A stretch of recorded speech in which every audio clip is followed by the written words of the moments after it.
At the height of his power, one man controlled roughly 90% of the oil refined in the United States. 90% of an entire industry in the fastest growing economy on Earth. By 1913, his fortune had passed $900 million. And by 1916, he crossed $1 billion. He became the first person in recorded history to do it. Economists estimate he personally controlled somewhere between 1.5 to 2.5% of the entire US economy. Scale that share to today's economy, and estimates for his peak wealth run past $600 billion. His name was John Davison Rockefeller, but the fortune wasn't fully clean. It was built by a broke bookkeeper from upstate New York who turned 50 cents a day into the most dominant monopoly in American history. Rockefeller was born July 8, 1839, in Richford, New York. His mother, a strict Baptist, taught him 2 rules: work and give meaning. Every dollar must be split between saving, spending, and tithing. No exceptions. His father, nicknamed Devil Bill, was however nothing like his mother and ran a traveling elixir scam across 3 states and secretly kept a second family under a fake name. One story explains the household.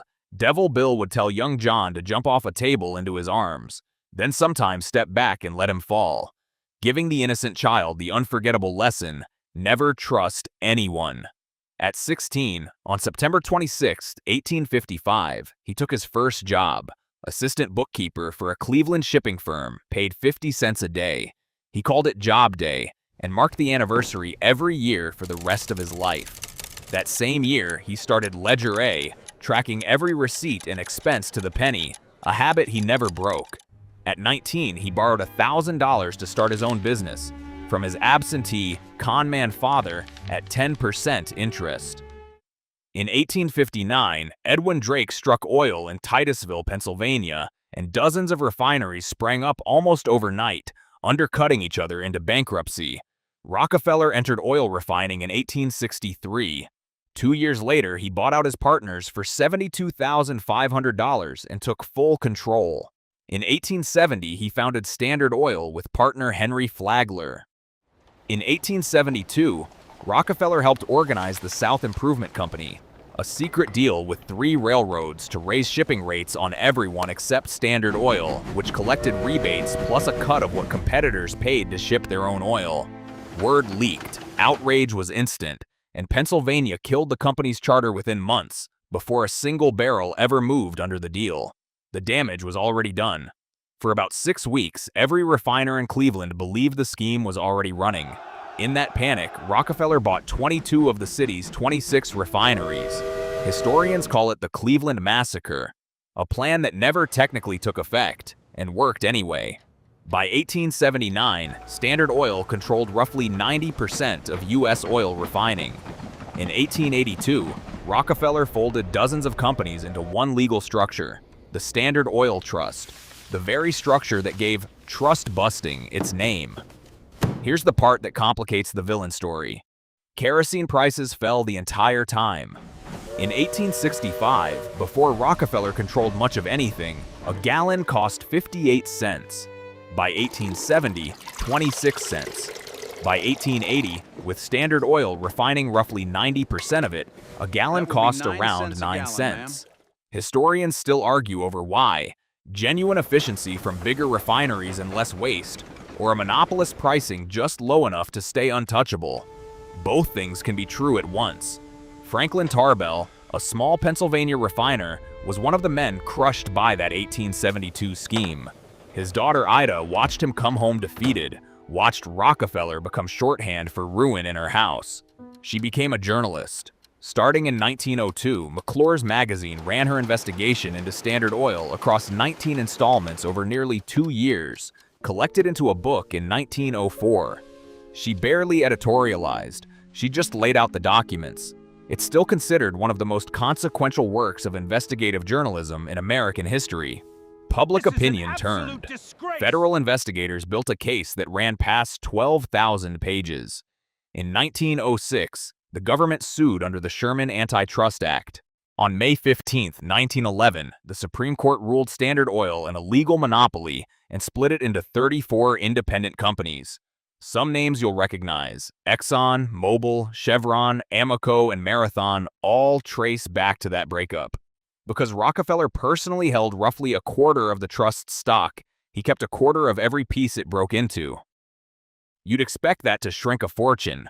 Instead, in under 3 years, his wealth nearly tripled, from around $300 million in 1911 to over $900 million by the end of 1913, as the newly independent stocks outperformed the old trust. By 1916, he'd crossed $1 billion. The government's biggest antitrust victory in history had made the man they were punishing richer than before. That legacy compounds. 2 of the 34 companies from that breakup, ExxonMobil and Chevron, are on their own worth more than $1 trillion combined today. The breakup never really ended the empire. It just split it into pieces that kept growing.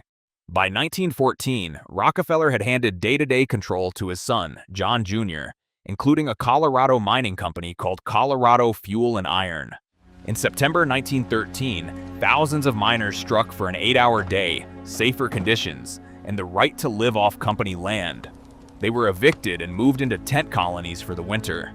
On April 20th, 1914, the Colorado National Guard and company guards opened fire on one of those colonies at Ludlow, then burned it. 25 people died. 11 were children. By then it was his son running the company, but the name in every headline was still Rockefeller. The backlash threatened decades of built reputation, so the family hired Ivy Lee, often called the father of modern public relations. His strategy: stop hiding. Newsreel cameras filmed Rockefeller golfing, hugging grandchildren, handing out shiny new dimes to children on the street, a habit he kept for the rest of his life. It worked. By the time he died, far more Americans could describe the dimes than could describe Ludlow. The same discipline that built the fortune also gave a lot of it away. Over his lifetime, Rockefeller donated more than $500 million, in an era before income tax existed to redistribute fortunes like his at all. He helped found the University of Chicago. He created the Rockefeller Institute for Medical Research in 1901, now Rockefeller University. Its scientists have since won 26 Nobel Prizes. In 1909, he put $1 million, about $25 million today, into a campaign against hookworm across the rural South. Surveys across 11 states found roughly 40% of people tested were infected. Within about 5 years, the campaign had nearly wiped it out. Rockefeller died May 23, 1937, in Ormond Beach, Florida, at age 97, a little over 2 years short of the 100 he'd set out to reach as a young man, alongside his other stated goal of earning $100,000. He cleared both by a wide margin. Depending on the method economists use, his net worth at death is placed anywhere from around $20 billion to over $400 billion in today's dollars. A gap that alone tells you how far outside normal experience this fortune actually was. Hero or villain isn't really the right question. The same discipline that let a 16-year-old track every penny in a red ledger is the discipline that let a grown man profit from a scheme that got shut down before it started. Buy out a city's industry in 6 weeks of manufactured panic and watch a massacre get gradually buried under a decade of well-timed dimes. It's also the discipline that built a university, funded a research institute that's produced 26 Nobel laureates, and helped erase a disease from the American South. Same tool, same man, just pointed at very different things. And that, more than any single number, is the actual lesson sitting underneath Standard Oil.